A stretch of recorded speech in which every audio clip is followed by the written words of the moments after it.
Les questions sont nombreuses. Comme lors du premier atelier dédié au projet REC, une cinquantaine de personnes s'est rendue au centre de communication de la Smart.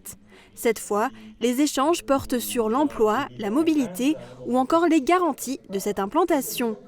Pour rappel, REC prévoit d'embaucher 1500 personnes au départ. Dans un premier temps, nous avons besoin de connaître les besoins de l'entreprise en termes de compétences, en termes de métiers, en termes aussi de quantité. Alors, où déposer un CV, comment se former font partie des questions de l'audience. Il faudra cependant attendre la confirmation de l'implantation de l'usine. Une phase d'analyse de la main-d'œuvre sera effectuée avant de passer au recrutement. Mais il a déjà été annoncé que des formations seront possibles pour les demandeurs d'emploi. Les questions de mobilité ont aussi été abordées.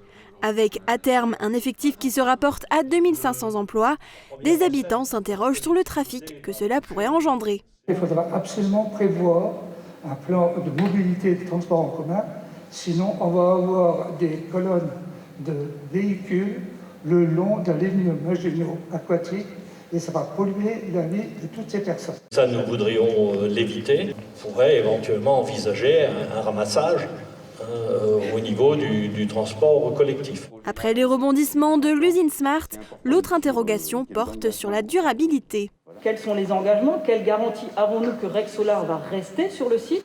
Effectivement, de l'argent public est mis à disposition. Des terrains sont portés par la communauté d'agglomération. La région va permettre un investissement de fonds européens. Tout cela nécessite effectivement encore des discussions. Un troisième atelier se déroulera ce mardi 2 février à 18 h en visioconférence. Le thème sera l'intégration du projet dans son environnement et la transparence du suivi. Vous pouvez vous y inscrire via le site www.concertation.projetrec.fr.